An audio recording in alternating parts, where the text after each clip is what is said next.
Ano nga ba ang EduLec? Ang EduLec ay sariling estilo o paraan ng pagsasalita ng isang tao. Ito ay parang personal brand ng isang tao sa wika.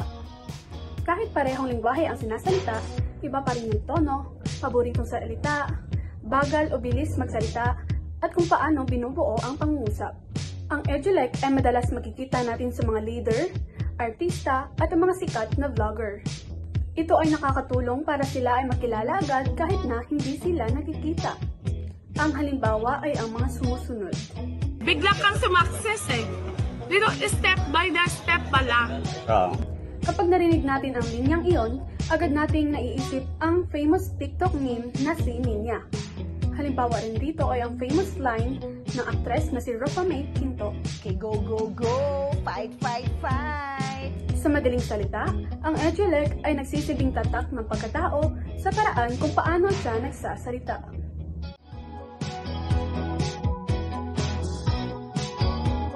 Ang variety na ito ay ginagamit ng tao ayon sa partikular na tinitirhang rehiyon o lalawigan. Batay ito sa panahon, lugar o katayuan sa buhay. Maaaring ang wika ay pareho sa katawagan ngunit may pagkakaiba sa pagbigkas, kahulugan, intonasyon sa ibang lugar. Halimbawa ng dialect, Tagalog, mahal kita, Hiligaynon, langga tagid kita, Bicolano, namumutan taka.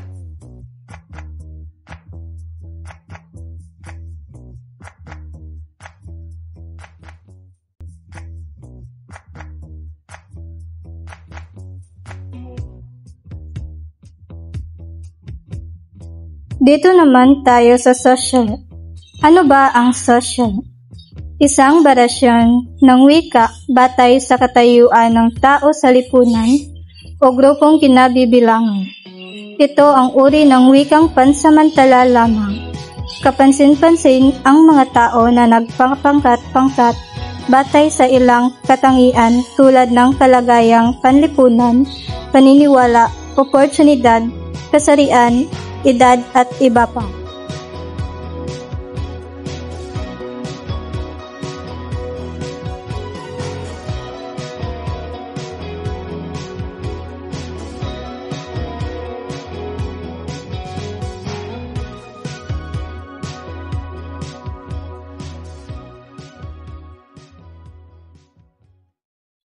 Bayun!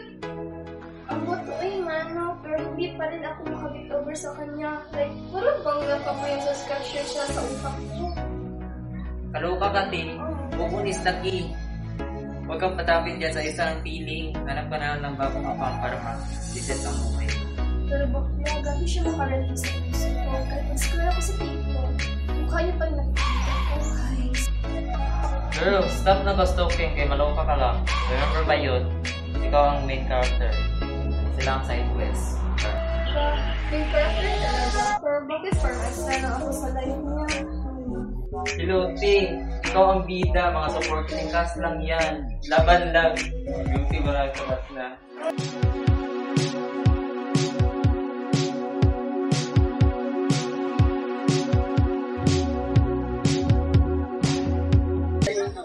Excuse me po. How much is the bonus ko? 22, ma'am. Check the bias po. Thank you po. Bye.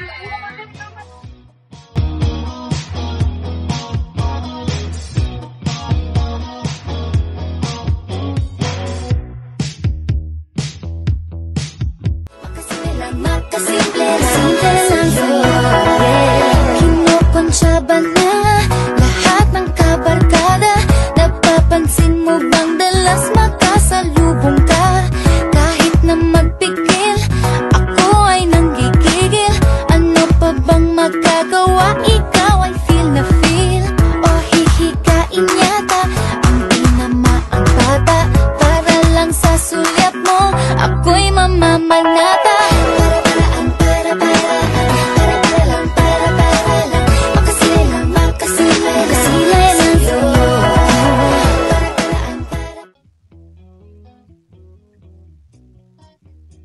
At ngayon, ating talakayin ang eto. Ano nga nga ba ang ethnic? Ang ethnic ay isang dialekto na naiinis sa partikular na grupo etniko o kultural. Ito ay isang uri ng wika na ginagamit at umuhubog sa isang partikular na kultura. Ito ay isang uri ng dialekto na konektado sa isang tiyak na grupo ng mga tao at kanilang pagkakaroon ng kultura. Ang ethnic ay madalas na ng vocabulary, matka at paraan ng pagbigkas na napapakita ng kasanayan at karanasan ng komunidad. Halimbawa, ang salitang pagyaw na nagmula sa grupong Roman na nanghuhulang ng ang ethnic ay isang mahalagang bahagi ng pagkakalap. Tumutulong ito sa mga tao na makamdaman ng koneksyon sa kanilang mga kabat at pahayag ng kanilang hangin komunikasyon. Kaya, susunod na marinig mo ang isang tao na sasalita na parang iba sa kasanayan mo. Na maaaring gumagamit sila ng ethnic. Ang ecolect naman ay kadalasang ginagamit sa loob ng ating tahanan. Ito ang mga salitang namumutawi sa bibig ng mga bata o mga nakakatanda. Ito ay malimit na ginagamit sa pang-araw-araw na pakikipagtalastasan.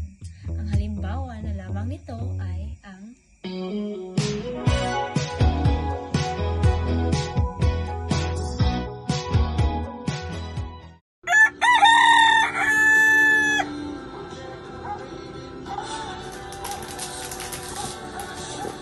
gising na pala ang anak sa mayaman. Mabuti nagising pa kayo. Ang hali na naman ang bangon ninyo. Kay nababad na naman ang mga mata ninyo. Nakakasilpo ninyo. Pakasarap talaga ng mga buhay ninyo. Dapat hindi pa kayo gumising. Pakahusay talaga ninyo. Pagkagising ninyo, lalamo na lang kayo. Ikaw ba ay nalilito pa rin kung ano nga ba ang pidgin? Halika't alamin natin kung ano nga ba ito at ang kahulugan nito. Ang pidgin ay isang uri ng variety ng wika na nabuo mula sa dalawang tao na magkaibang wika upang magkaintindihan at mas lalong makapag-uunawaan.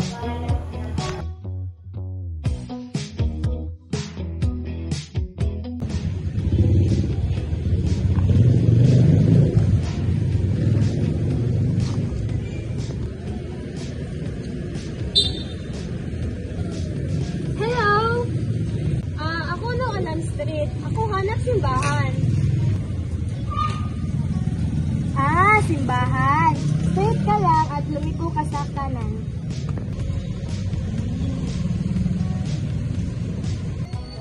Diretso kaliwa side. Ilang minuto lakad? Siguro mga 10 minutes. Kung mabilis yung lakad mo, hindi abot ng 10 minutes. Okay, ako intindi. Salamat! Salamat! Walang anuman, ingat ka sa daan. Tara, sabay tayo. Tumutulungan para sa kanto. Tara! Tara!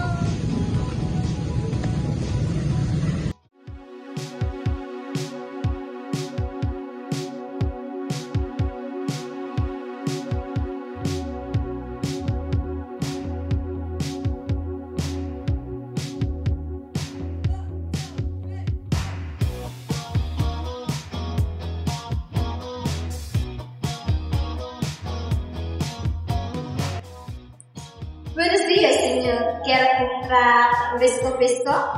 Buenos días. Sí. Voy a comprar un poco. ¿Cuánto cuesta el kilo? Ese kilo 100 pesos. Muy barato. Dame 2 kilos, por favor. Ok, señor. 2 kilos, 200 pesos. Gracias. Gracias. At ngayon, dadako naman tayo sa register na wika. Ano nga ba ito? Napatanong ka ba sa iyong sarili kung ano ang ibig sabihin nito? O saan ito ginagamit? O di kaya'y anong mga halimbawa nito?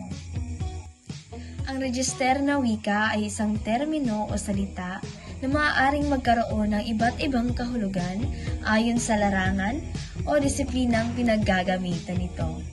Ang halimbawa naman nito ay ang